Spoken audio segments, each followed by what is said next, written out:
नमस्कार, स्वागत है आप सभी का एनएमएफ न्यूज में। मैं हूं आपके साथ शाफनी पटनायक। आमतौर पर जो लोग प्राइवेट कंपनीज में जॉब करते हैं वो अक्सर ये सोचते हैं कि काश हमें वो तमाम सुविधाएं मिले जो सरकारी नौकरी वालों को मिलती है। फिर चाहे वो वर्किंग आवर्स को लेकर हो, आप सैलरी को लेकर हो, या फिर ओवर टाइम को लेकर हो, छुट्टियों को लेकर हो, सबके मन में ख्याल जरूर आता है कि काश हमारे लिए भी कोई नियम बनाया जाए, कुछ ऐसे रूल्स एंड रेगुलेशंस बनाया जाए जो सरकारी नौकरी में आमतौर पर लोगों को मिलते हैं या फिर गवर्नमेंट जॉब जो करते हैं उन लोगों को मिलते हैं। और इसी आस में हजारों लाखों ऐसे एम्प्लॉयज है जो ये सोचते हैं कि काश कोई उनके बारे में भी सोचे। खास तौर पर प्राइवेट कंपनीज में जो काम कर रहे हैं, महिलाएं जो काम कर रही हैं, आप उनके मन में आता है कि कंपनीज में महिलाओं को लेकर कुछ स्थायी नियम जरूर बनाए जाए। और इसी को लेकर वो आमतौर पर सोचते हैं कि जो नियम गवर्नमेंट जॉब्स के लिए बनाए गए हैं, ओवर टाइम को लेकर हो, वर्किंग आवर्स को लेकर, सिक्योरिटी को लेकर हो, तमाम चीजें वो प्राइवेट कंपनी में प्राइवेट कंपनी के हिसाब से रूल्स एंड रेगुलेशंस तो होते ही हैं। हर कंपनी के अलग अलग नियम होते हैं, हर कंपनी के अलग अलग तरीके होते हैं, प्रोस्पेक्टस हर कंपनी के अलग अलग तरीके के होते हैं। लेकिन आप लोगों को लगता है कि लोगों के मन में ये इच्छा है कि कहीं ना कहीं उनके मन में भी ये आता है कि सरकार की तरफ से भी प्राइवेट कंपनीज के लिए कोई नियम लागू किया जाए जो नियम सभी कंपनीज में एक समान हो सभी लोगों के लिए। और इसी को लेकर मुख्यमंत्री योगी आदित्यनाथ ने बड़ा फैसला उठाया, बड़ा कदम उठाया, और खास तौर पर महिलाओं के लिए यह कदम मुख्यमंत्री योगी आदित्यनाथ ने उठाया है। आमतौर पर जब हम काम के लिए जाते हैं तो खास तौर पर प्राइवेट जॉब सेक्टर्स में वर्किंग आवर्स को लेकर कोई टाइम लिमिट नहीं होता। समय, सैलरी या फिर सुरक्षा को लेकर भी कई ऐसी कंपनियां हैं जहां पर कोई भी नियम नहीं होता है। शिफ्ट टाइम से लेकर ओवर टाइम और छुट्टियों तक को लेकर भी नियम बनाए जाने बहुत जरूरी हो जाते हैं। ऐसे में सरकारों की जिम्मेदारी बनती है कि वे कर्मचारियों को सुरक्षित और सम्मानजनक माहौल देने के लिए कदम उठाए। इसी दिशा में उत्तर प्रदेश के मुख्यमंत्री योगी आदित्यनाथ ने खासतौर पर महिला कर्मचारियों के लिए कई नियम लेकर आई है।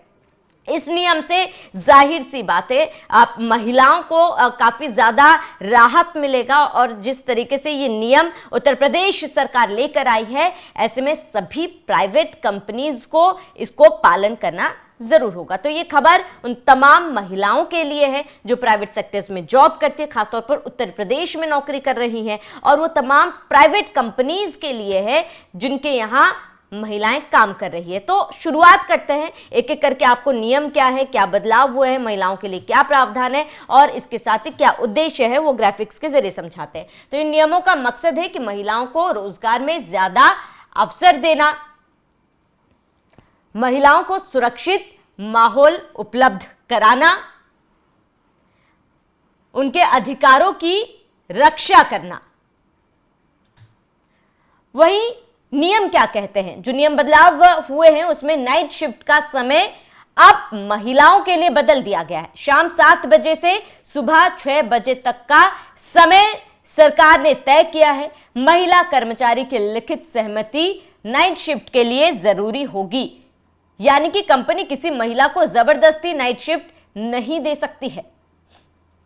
वहीं महिलाओं के लिए रात में सुरक्षित यात्रा का इंतजाम करना कंपनी की जिम्मेदारी होगी। रात में महिलाओं के लिए सुरक्षित वाहन, गार्ड की मौजूदगी, सीसीटीवी, स्वास्थ्य सुविधाएं अनिवार्य कंपनी की तरफ से किया जाएगा। अब ओवर टाइम को लेकर क्या बदलाव किए गए हैं? नए नियमों के अनुसार महिलाएं सप्ताह में अधिकतम 6 दिन काम कर सकेंगी। सबसे बड़ा बदलाव यह है कि पहले तिमाही में महिलाओं को सिर्फ 75 घंटे ओवरटाइम की अनुमति थी, लेकिन इसको बढ़ा दिया गया है। अब इसे बढ़ाकर 144 घंटे कर दिया गया। सबसे अच्छी बात यह है कि ओवरटाइम करने पर महिलाओं को डबल वेतन दिया जाएगा। इससे उन महिलाओं को फायदा होगा जो ज्यादा काम करना चाहती है और अपने परिवार के आर्थिक स्थिति बेहतर करना चाहती है। तो ये उत्तर प्रदेश सरकार के मकसद है। कुछ नियम है जिसमें बदलाव किया गया और जाहिर सी बात है इस बदलाव से महिलाएं काफी ज्यादा खुश हैं, क्योंकि सुरक्षा के साथ साथ उन्हें अपने परिवार को पालने के लिए एक हिम्मत मिलेगी इन तमाम नियमों के साथ ही। आमतौर पर लड़कियां जब घर से बाहर जाती है, नौकरी करती है, तो उनके परिवार में भी काफी ज्यादा डर का माहौल रहता है। वो सोचती है कि लेट नाइट लड़कियां हमारे काम ना करे या फिर बाहर ना रहे, सुरक्षा को लेकर क्या है, क्या प्रावधान है। आप कई कंपनियां ऐसी है जहां पर महिला सुरक्षा को लेकर कुछ लॉज का पालन नहीं किया जाता और इसी को लेकर सरकार ने ये सुरक्षा व्यवस्था भी कड़ी कर दिया और अनिवार्य कर दिया है।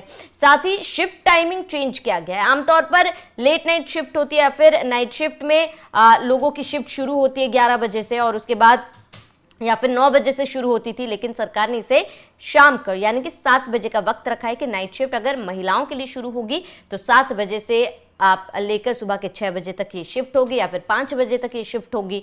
और इसके साथ ही आप अगर नाइट शिफ्ट करा रहे हैं, सबसे बड़ी बात, सबसे मुख्य बात यह है कि महिला से लिखित सहमति कंपनी को, कंपनी के ओनर को या मैनेजर को लेना होगा। यानी कि अब आप जबरदस्ती किसी भी महिला की नाइट शिफ्ट नहीं लगा सकते। अगर महिला की अनुमति नहीं है तो उसको आप रात में ऑफिस नहीं बुला सकते हो और हर कंपनी के लिए ये जरूरी हो जाता है कि आप उस महिला की लिखित सहमति ले और उसके बाद उसकी नाइट ड्यूटी लगाए। और नाइट ड्यूटी में भी तमाम प्रावधान दिए गए हैं सरकार की तरफ से। अमूमन प्राइवेट कंपनियां ये इंतजाम करती है नाइट शिफ्ट में लड़कियों के लिए, लेकिन सरकार ने इसको अब अनिवार्य कर दिया है। यानी कि अगर लड़की ट्रैवल कर रही है, उसके आने जाने और सुरक्षा इंतजाम, लड़की को घर से लाने और छोड़ने तक में गार्ड की ड्यूटी भी लगाई जाए। और इसके साथ ही आपको बता दें कि आप लड़कियों की सुरक्षा के लिए कंपनी हर चीज़, हर जगह सीसीटीवी लगाए और तमाम जो ज़रूरत की चीज़ें वो कंपनी महिलाओं को प्रोवाइड करे ताकि एक सुरक्षित वातावरण में निश्चिंत होकर महिलाएं अच्छे तरीके से अपना आउटपुट दे सके, काम कर सके और हर क्षेत्र में। और इसके साथ ही आपको एक और ज़रूरी नियम या फिर बदलाव हम आपको बता देते कि अमूमन अगर सरकारी सेक्टर की बात करें, उत्तर प्रदेश की बात करें, तो महिलाओं की भागीदारी या फिर किन किन विभागों में महिलाएं काम कर सकती हैं उसको काफ़ी ज़्यादा निर्धारित कर दिया गया था। यानी कि आपको बता दें कि उत्तर प्रदेश की बात करें तो उत्तर प्रदेश में खास तौर पे पहले महिलाएं सिर्फ 12 प्रकार के औद्योगिक क्षेत्र में काम कर सकती थी, लेकिन सरकार ने एक बड़ा बदलाव करते हुए इस संख्या को बढ़ाकर 29 सेक्टर कर दिया है। यानी महिलाएं अब उन कामों में भी हिस्सा ले सकेंगी जिन्हें पहले खतरनाक या कठिन मानकर उनके लिए प्रतिबंधित कर दिया जाता था। इससे न केवल महिलाओं को रोजगार के अवसर बढ़ेंगे बल्कि वे अब उन उद्योगों में भी अपनी पहचान बना पाएंगे जहां पहले वो प्रवेश तक नहीं कर पाती थी। जरा सोचिए, मुख्यमंत्री योगी आदित्यनाथ हमेशा वो कहते हैं कि महिलाओं के विकास के लिए उत्तर प्रदेश सरकार प्रतिबद्ध है। हर कदम उठाएगी योगी सरकार, हर कदम उठाया जाएगा सरकार की तरफ से जिससे महिलाओं का विकास हो, महिलाओं का उत्थान हो। और जाहिर सी बात है, ये जो प्राइवेट सेक्टर्स के लिए सरकार की तरफ से ये नियम बनाए गए हैं, नियम में बदलाव किया गया है, जाहिर सी बात है ये महिलाओं के लिए एक बहुत बड़ा बदलाव लेकर आएगा। वो महिलाएं जो आमतौर पर नौकरी करने से पहले इन तमाम चीज़ों की वजह से 10 बार सोचती हैं कि हमें नौकरी करना है कि नहीं, समय क्या रहेगा, घर वाले रात को इजाज़त देंगे या नहीं, लेकिन अब उत्तर प्रदेश सरकार उन तमाम लड़कियों को, उनके घर वालों को एक सुरक्षित वातावरण के लिए आप एक प्लेटफॉर्म तैयार कर चुकी है, वो नियम बना चुकी है जहां पर लड़कियां, महिलाएं निडर होकर काम कर सके, निश्चिंत होकर काम कर सके ताकि उनका विकास हो और इसके साथ ही प्रदेश के साथ साथ देश का भी विकास हो। उत्तर प्रदेश में ये जो तमाम प्राइवेट सेक्टर्स के लिए, खासतौर पर महिलाओं के लिए जो रूल बदले गए हैं, उसको लेकर आपका क्या कहना है, हमें कमेंट कर जरूर बताएं। साथ ही बने रहे NMF न्यूज़ के साथ।